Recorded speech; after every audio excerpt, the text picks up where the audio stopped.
है दोस्तों कि निम्नलिखित में से किस राज्य में द्विसदनात्मक विधायिका नहीं है। तो दोस्तों आप सभी को बताना चाहूंगा उत्तर प्रदेश में भी हैं और बिहार में और कर्नाटक में भी हैं, परंतु याद रखिएगा मेरे दोस्त मध्य प्रदेश में नहीं है। मध्य प्रदेश में नहीं है, इसका मतलब right answer option number B के साथ जाएगा। प्रश्न को ध्यान से पढ़ना है आपको, ये प्रीवियस ईयर का प्रश्न, सभी प्रश्न प्रीवियस ईयर के करा रहे हैं। और अभी तक आप लोगों को बता दूं कि रेलवे की वैकेंसी बहुत जल्द उन्होंने नोटिफिकेशन जारी कर दिया है दोस्तों, तो अपनी तैयारी में जुट भी जाइए दोस्तों। पुलिस का पेपर देने के बाद जस्ट आपको रेलवे का पूरा फुल तैयारी इस चैनल के माध्यम से कराया जाएगा। तो हम लोग चलते हैं अपने अगले प्रश्न की ओर। आपका अगला प्रश्न है, कह रहा है दोस्तों कि सरकारियां आयोग ने निम्नलिखित में से किसके संबंध में संस्तुतियां की थी। तो दोस्तों याद रखिएगा, इसका जो राइट आंसर हो जाएगा ऑप्शन नंबर बी वाला, केंद्र राज्य संबंध। हम लोग जल्दी जल्दी प्रश्नों को करेंगे ताकि हमारे वीडियो ज्यादा से ज्यादा 15 मिनट के अंदर आप लोगों को कंप्लीट हो जाए प्रैक्टिस सेट, जिससे आपका समय बचेगा। हम लोग चलते हैं अपने तीसरे नंबर के प्रश्न को। जल्दी से इसका आंसर बताया कि न्यायिक पूर्वालोकन की व्यवस्था है, न्यायिक पूर्वालोकन की व्यवस्था ये कहाँ से लिया गया है। तो दोस्तों याद रखिएगा, ये यूएसए से लिया गया है। और जो राष्ट्रपति है, राष्ट्रपति पर महाभियोग ये कहाँ से लिया गया है, आपको इसका आंसर बताना होगा। और राष्ट्रपति का पद दोस्तों ये कहाँ से लिया गया है, इसको भी आपको बताना होगा। देखते हैं हमारे कितने विद्यार्थी, कितने स्टूडेंट इसका जवाब दे पाते हैं। ये दोस्तों राष्ट्रपति भाग 5 में है, भाग 5 में राष्ट्रपति की चर्चा किया गया है। हम लोग चलते हैं अपने अगले प्रश्न की ओर। आपका 4 नंबर का प्रश्न आपकी स्क्रीन के सामने है, जल्दी से इसका आंसर बताने की कोशिश करिए। कह रहा है कि भागवत धर्म से संबंधित प्राचीन अभिलेखीय साक्ष्य मिलता है। तो दोस्तों याद रखिएगा, इसका जो राइट आंसर हो जाएगा ऑप्शन डोरस का वेश नगर अभिलेख। उम्मीद करता हूं ये 4 नंबर का प्रश्न बिल्कुल आसानी ढंग से समझ में होगा। हम लोग चलते हैं अपने 5 नंबर के प्रश्न की ओर, जल्दी से इसका आंसर बताने की कोशिश करिए कि अशोक का रुमिनय देई स्तंभ लेख संबंधित है। तो दोस्तों याद रखिएगा, ये संबंधित है किससे भैया, ये बुद्ध के जन्म से, ये बुद्ध के जन्म से संबंधित है। ऑप्शन नंबर ए वाला सही हो जाएगा। आशा करता हूं ये 5 नंबर का प्रश्न समझ में आया होगा।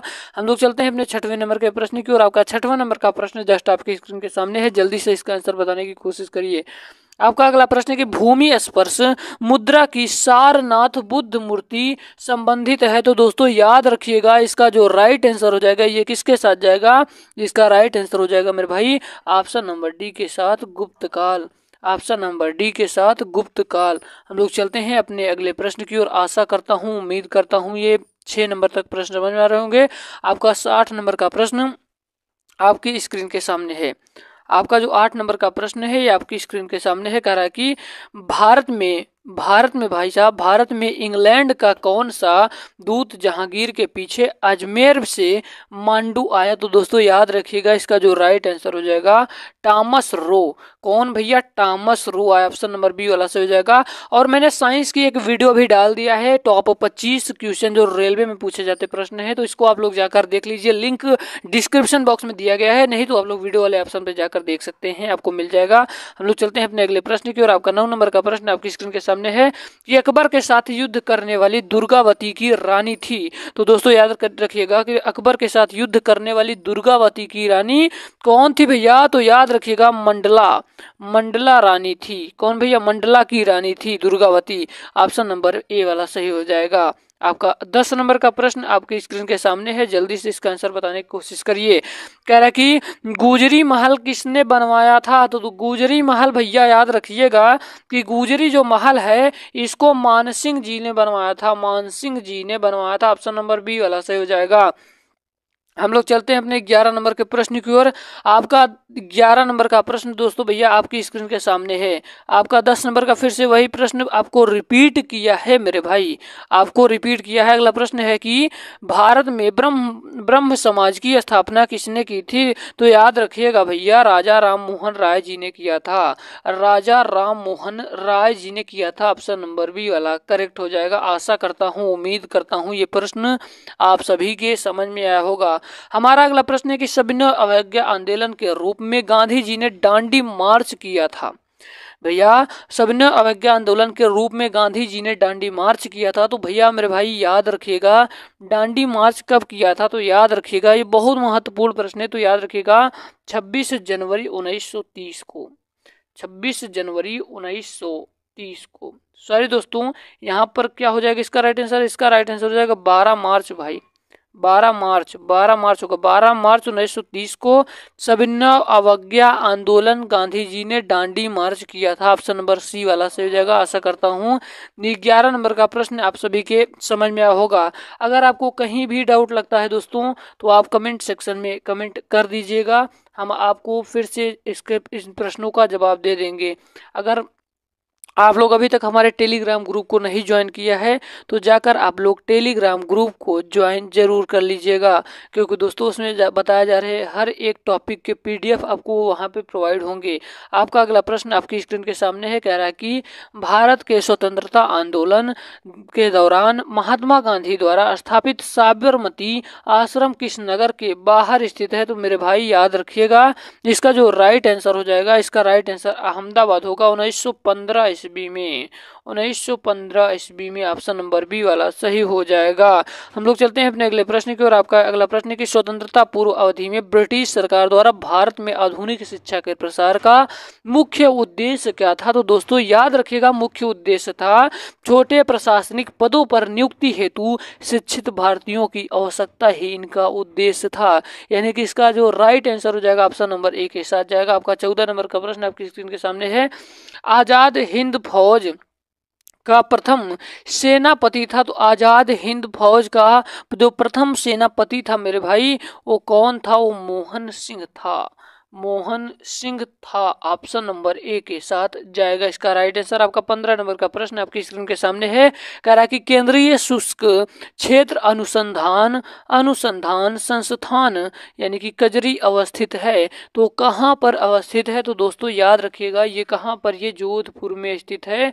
जोधपुर कहाँ है भैया? जोधपुर राजस्थान में है, जोधपुर राजस्थान में है। आशा करता हूँ, उम्मीद करता हूँ ये 15 नंबर का प्रश्न समझ में आया होगा। आपका 16 नंबर का प्रश्न आपकी स्क्रीन के सामने है कि आजाद हिंद फौज का प्रथम सेनापति था। तो मेरे भाई याद रखिएगा, आजाद हिंद फौज का जो प्रथम सेनापति था ये था मोहन सिंह। मैंने बता दिया इन प्रश्नों का। हम लोग चलते हैं आपके अगले प्रश्न की ओर। आपका 15 नंबर का प्रश्न जस्ट आपकी स्क्रीन के सामने है, कह रहा है कि केंद्रीय शुष्क क्षेत्र अनुसंधान संस्थान कहाँ पर अवस्थित है? जोधपुर में स्थित है। यहाँ तक हमने कर लिया। 16 नंबर का प्रश्न आपकी स्क्रीन के सामने है, बताने की कोशिश करिए। कह रहा है कि दंडकारण्य अवस्थित है, तो दंडकारण्य अवस्थित है कहाँ पर अवस्थित है? तो याद रखिएगा, ये मेरे भाई छत्तीसगढ़ और उड़ीसा में स्थित है। छत्तीसगढ़ एवं उड़ीसा दोनों जगह में स्थित है। उम्मीद करता हूँ ये प्रश्न समझ में आया होगा। आपका 17 नंबर का प्रश्न कह रहा है कि हिमालय पर्यायवाची है, तो हिमालय जो पर्यायवाची है भैया, ये ट्रांस हिमालय का पर्यायवाची है। हिमालय पर्यायवाची है, ट्रांस हिमालय का।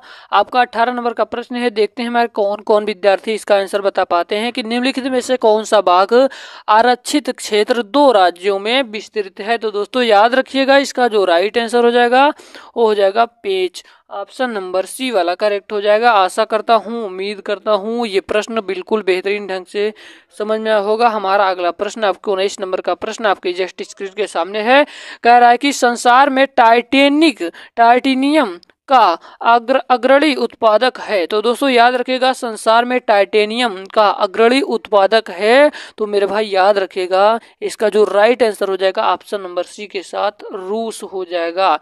हम लोग चलते हैं अपने 20 नंबर के प्रश्न की ओर। कह रहा है कि विश्व के सर्वाधिक व्यस्त पतन की उपाधि मिली है। तो दोस्तों याद रखिएगा, जो इसका राइट आंसर हो जाएगा ऑप्शन नंबर बी वाला, न्यूयॉर्क को मिली है विश्व में सर्वाधिक व्यस्त पतन की उपाधि। ऑप्शन नंबर बी वाला करेक्ट हो जाएगा। हम लोग चलते हैं अपने 21 नंबर के प्रश्न की ओर। आपका 21 नंबर का प्रश्न आपकी स्क्रीन के सामने है, आप लोग आंसर बताने की कोशिश करिए कि निम्नलिखित भाषाओं में से सुनामी शब्द किस भाषा से संबंधित है? तो जो सुनामी शब्द है दोस्तों, ये जापानी भाषा से संबंधित है। जापानी भाषा से क्या भैया? सुनामी शब्द संबंधित है। ऑप्शन नंबर बी वाला से हो जाएगा। हमारा 22 नंबर का प्रश्न आपके स्क्रीन के सामने है, जल्दी से इसका आंसर बताने की कोशिश करिए कि कार्बन मोनोऑक्साइड यानी कि CO मनुष्य के लिए क्यों हानिकारक है? तो दोस्तों ये पुलिस में आया हुआ प्रश्न है, प्रीवियस ईयर का प्रश्न है। हम लोग चलते हैं, बताते हैं आपको। यह हीमोग्लोबिन से क्रिया करने के लिए ऑक्सीजन से प्रतियोगिता करती है, इसीलिए दोस्तों मनुष्यों के लिए हानिकारक है। आशा करता हूँ, ये उम्मीद करता हूँ कि हमारे हर विद्यार्थी को ये समझ में आ रहा होगा, हमारे हर छोटे बड़े भाई बहन को ये समझ में आ रहा होगा। आपका 23 नंबर का प्रश्न है कि एक कृत्रिम उपग्रह ने विद्युत ऊर्जा का स्रोत क्या है। तो दोस्तों याद रखिएगा, विद्युत ऊर्जा का जो स्रोत है वो सौर सेल, विद्युत ऊर्जा का जो स्रोत है वो सौर सेल है। आपका ऑप्शन नंबर डी वाला सही हो जाएगा। हम लोग चलते हैं अपने अगले प्रश्न की ओर। आपका 24 नंबर का प्रश्न है, कह रहा है कि कौन सी तरंगे शून्य में संचरण नहीं कर सकती। तो दोस्तों याद रखिएगा, कौन सी तरंगे शून्य में संचरण नहीं कर सकती। तो याद रखिएगा, जो ध्वनि तरंगे हैं ये शून्य में संचरण नहीं कर सकती। ऑप्शन नंबर सी वाला सही हो जाएगा। आपका 25 नंबर का प्रश्न आपकी स्क्रीन के सामने है, कह रहा है कि किन महीनों में रबी फसल की बुआई होती है। तो दोस्तों याद रखिएगा, जो रबी की फसल होती है इनकी बुआई अक्टूबर व नवंबर के महीने में होती है मेरे भाई, अक्टूबर व नवंबर में होती है, मार्च या अप्रैल में काट ली जाती है। ऑप्शन नंबर सी वाला सही हो जाएगा। उम्मीद करता हूँ ये प्रश्न समझ में आया होगा। आपका 26 नंबर का प्रश्न है कि हाइड्रोजन को जलाने से क्या बनेगा। तो हाइड्रोजन को जलाने से मेरे भाई क्या बनेगा, हाइड्रोजन को जलाने से पानी बनेगा। ऑप्शन नंबर डी वाला सही हो जाएगा। उम्मीद करता हूँ ये प्रश्न बिल्कुल बेहतरीन ढंग से समझ में आ रहा होगा। आपका 27 नंबर का प्रश्न है कि एस्पिरिन कहाँ से मिलती है। तो जो एस्पिरिन है दोस्तों, ये कहाँ से मिलती है। तो याद रखिएगा, ये एक पेड़ से मिलती है। ऑप्शन नंबर सी वाला सही हो जाएगा।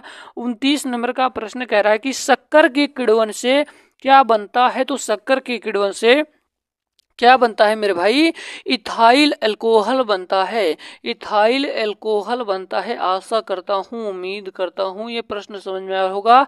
आपका right answer option number A के साथ जाएगा। 30 नंबर का प्रश्न जस्ट आपकी स्क्रीन के सामने है कि निम्न वाक्यांश के लिए एक शब्द लिखिए जो आप अपने काम की जिम्मेदारी संभाले। वो कौन होता है दोस्तों। तो वो कौन होता है, वो होता है कौन भैया, उत्तरदायी होता है। जो निम्न वाक्यांशों के लिए एक शब्द लिखिए जो अपने काम की जिम्मेदारी संभाले, वो कौन होता है। तो दोस्तों याद रखिएगा, उत्तरदायी होता है। अपना अगला प्रश्न है 31 नंबर का, निम्न में से शुद्ध वाक्य छाटिए। ये हिंदी के प्रश्न चल रहे हैं, तो इसका राइट आंसर हो जाएगा, उसने गुरु जी के चरणों में सिर झुकाया। यही राइट आंसर होगा।